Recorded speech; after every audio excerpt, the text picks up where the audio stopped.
So while it's sad that the traditional 600 supersport sector has declined massively since the start of the noughties, what we have seen is a new wave of middleweight, parallel twin, and in Triumph's case, triple cylinder machines entering the market, aimed at people that want to get on the market with a decent looking, respectable sports bike. And Triumph's thrown its lot into that pot this year with the unveil of their new Daytona 660.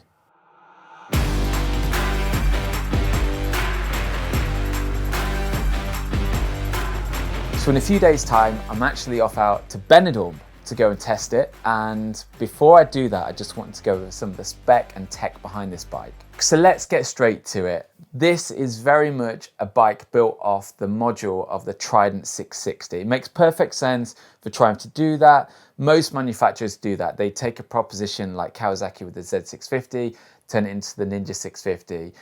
MT-07, Yamaha R7, that is what this whole sector is all about. And Triumph's taken that formula and developed the Daytona from that Trident. But they've done it in a really wholesome way. So don't go comparing the two packages like for like, because they're hugely different. For starters, you've got to look at the output. So the Trident is around 80 brake horsepower, and the Daytona 660 somehow makes 94 brake horsepower. So there's a huge gain in performance. So while the bore and the stroke are still the same, Triumph's gone to town by giving this bike 3 individual throttle bodies as opposed to the 1 unit that you find on the Trident. They've also gone in and made the exhaust valves bigger, and you've got a new 3-into-1 exhaust system to help the bike breathe. And to give this bike a sportier edge, they've gone in and changed the whole cylinder head. There are new camshafts in there, a different crankshaft, and they've also given the engine an extra 1,000 RPM, so it now tops out at 12,650 RPM. One of the best tweaks to the engine is the fact that they've massively upped the torque on this bike as well. They've gone from 64 Newton meters to 69, but they've done so without losing any of the bottom end, which is really quite impressive considering the gains they've made up the top, especially in peak horsepower. You get the point. The engine is the same, but very different, and different for the right reasons. And that's what could be said of the rest of the package too. So moving on to the frame, that's another handover unit from the Trident, but the geometry has been altered to better suit the Daytona. The rake is steeper, the trail has been reduced, and the wheelbase has increased by about 20 mils. So hopefully we'll end up with a bike that's a little bit more stable, but also sharper turning. Triumph's kitted the bike out with Showa suspension front and rear. Nothing too fancy up at the front end, non-adjustable forks, but at the rear you can alter the preload. Another enhancement comes in the braking department. Obviously we're talking about a bike that theoretically is going to be faster, so it's going to need more stopping performance. So gone are the Nissin 2-part calipers up front on the Trident, and in place Triumph have got their own branded 4-part calipers that should offer that bit more stopping power. Onto the ergonomics, and there's lots of differences between the two machines. So let's talk about the bars first. The bars are now sat lower, they're narrower, and they're more swept back as per any typical sports bike.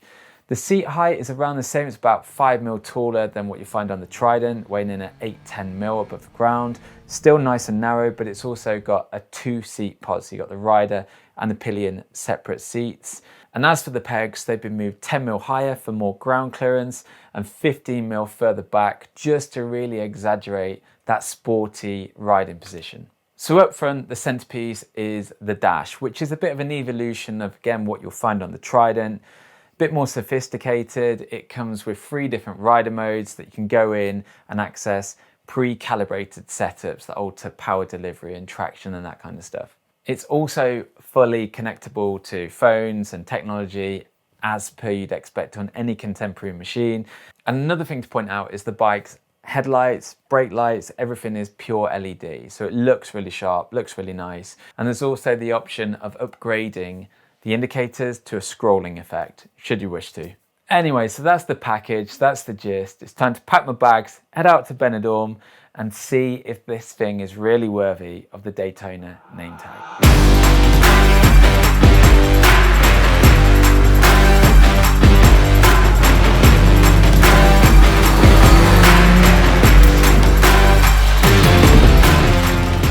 Okay, so that's my day in the saddle on the Daytona done.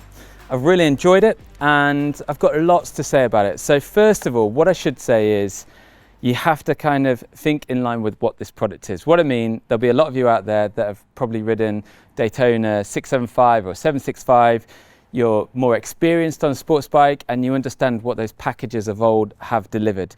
This is different to that. I mean, this is essentially that entry-level sports bike that Triumph is introducing to the market, and hopefully in time it will draw more energy, more desire, and maybe, who knows, another 765, 675, whatever, back into their lineup. But that's not to say that this is a bad machine. There's lots to like about it, and I go straight in with the best feature, and that is the engine. This bike's got some relatively stiff competition in its sector. This thing here has got the best engine of them all. There's no two ways about it. I mean, just looking at the figures alone, so 95 brake horsepower, loads of torque, I think 69 Newton meters of torque.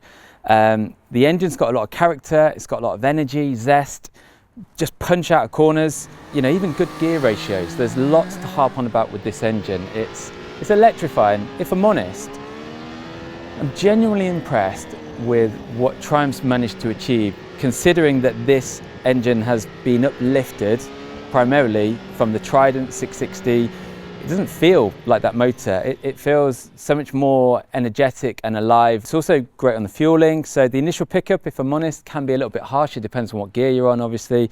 But the initial pickup, you have to be a little bit mindful of that, especially some of the roads we've been riding today have been a little bit slippery. You know, I've had 1 or 2 slides on the rear, you know, getting on the gas with a bit of lean. So, you know, this is no toy. You know, don't look at it that way. It's a meaningful machine with lots of zest, lots of power. But yeah, what it's got is a beautiful spread of power. Like all triples, it kind of punches its way out down low and it keeps revving significantly high, delivering that nice spread of power, which is fantastic when you're riding it, just to be able to, I don't know, hold that thing out on the revs. And I've got to say as well, on another note, the rev limiter on this bike is awesome. Like, it's actually probably a little bit too good. Being completely honest, you know, a few of us today, we were putting the thing on the limiter just, you know, for the sake of being able to hear that thing again. It really barks and says, get off me. You know, you're maxed out, throw another gear in. And when I'm coming to throwing another gear in, what I would say is, as good as the gear ratios are and the gearbox is, the one thing this bike misses as standard is a quick shifter and blipper. Now, you can get a quick shifter for it. It's an accessory part. It costs about 250 quid on top of the purchase price.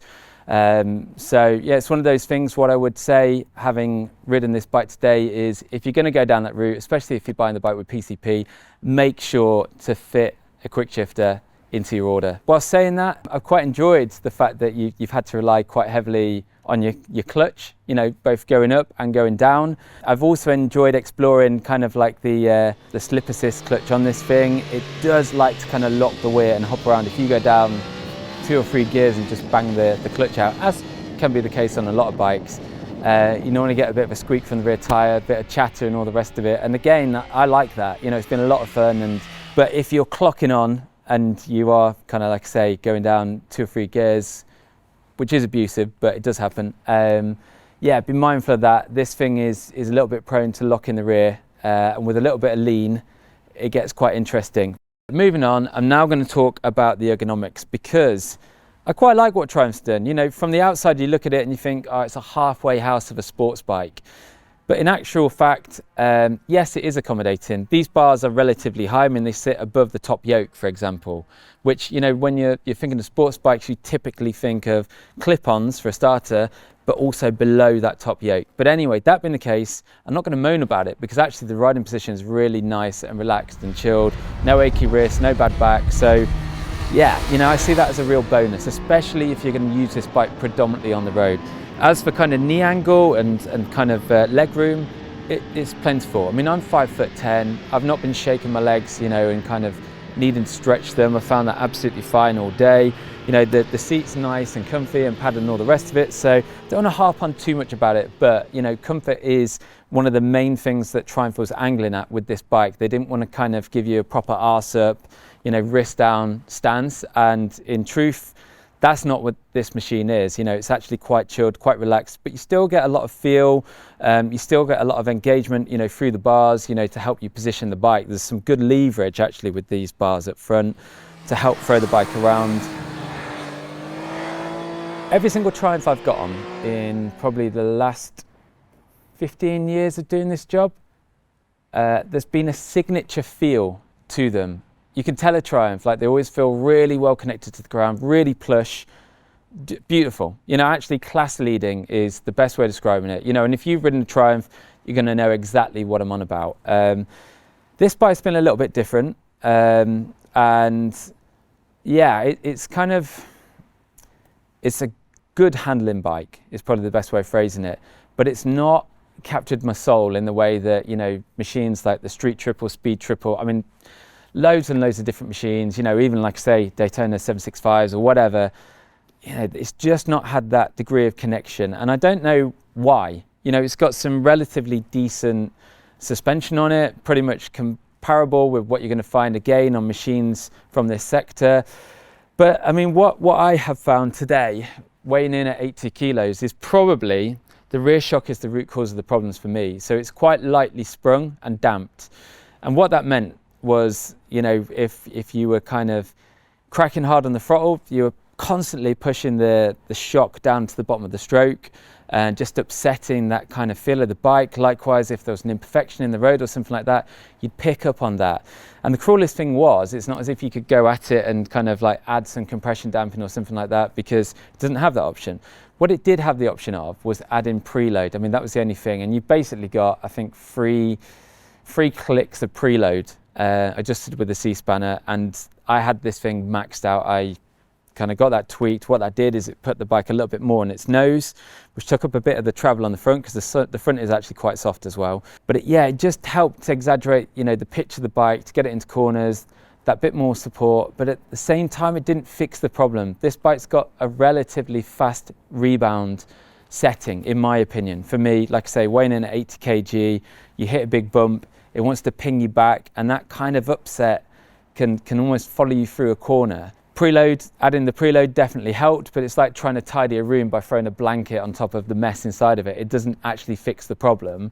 It just looks tidier. So if this were my bike, you know, and I was to be riding it as hard as I've ridden it today, or harder, you know, if I had the chance, I'd be looking at the suspension setup, coming back to the entry-level sports bike rider that's going to come and look at this bike as their first big proper sports bike.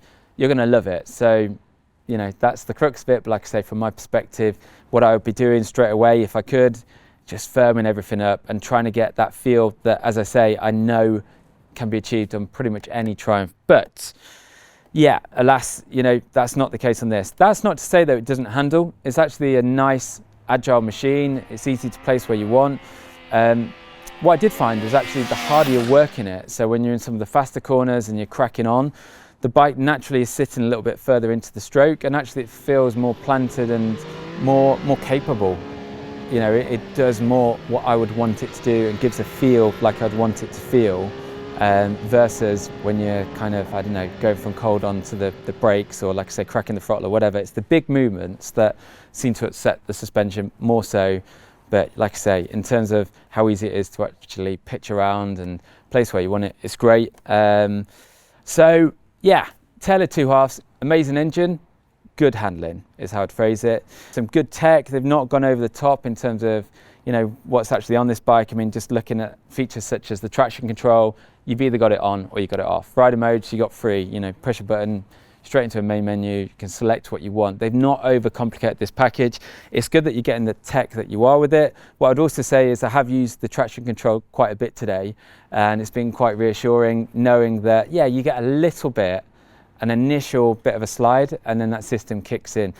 Where we've been riding today, there's not a lot of consistency in terms of road grip. You can go through some sections where, you know, you've got loads and loads of grip and you can just crack on. Other places where you can see how polished the surface is. So for me, I actually rode the whole day with that thing on, and yeah, I didn't find it a problem. In the same respect, I mean, the ABS is non-switchable, but I really quite enjoyed the braking performance of this bike. And even though, yes, you know, when I was squeezing on really hard, you get the ABS kicking in, it's not disrupting the ride too much. It more lets you know that the ABS is there, and, you know, again, that's absolutely fine.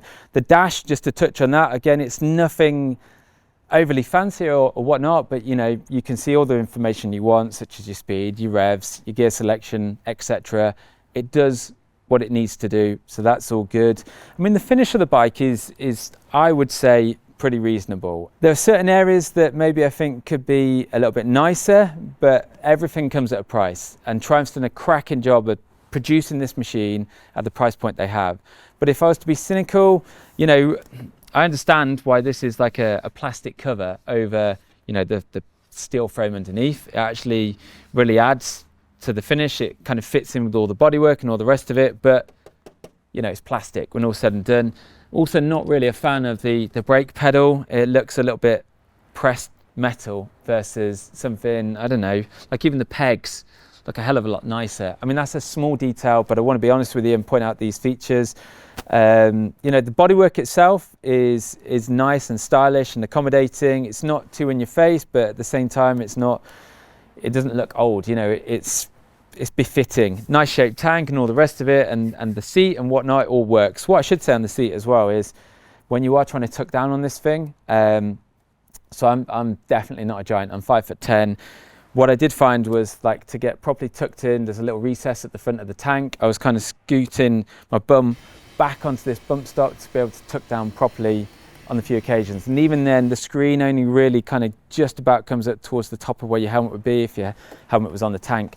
But again, you know, I'm taking things too serious. You know, I'm trying to kind of judge this bike as if it were a 675 or whatever. It's not that. It's a fantastic, usable, enjoyable, characterable, everyday sports bike that's going to be perfect for those people that just want to get into this scene, to this world, and razz around on something that has loads of character, sounds fantastic, and has a good, strong image about it.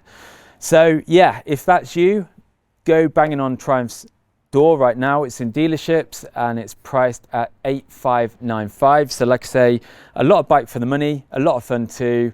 So if it's a bit of you, go check it out.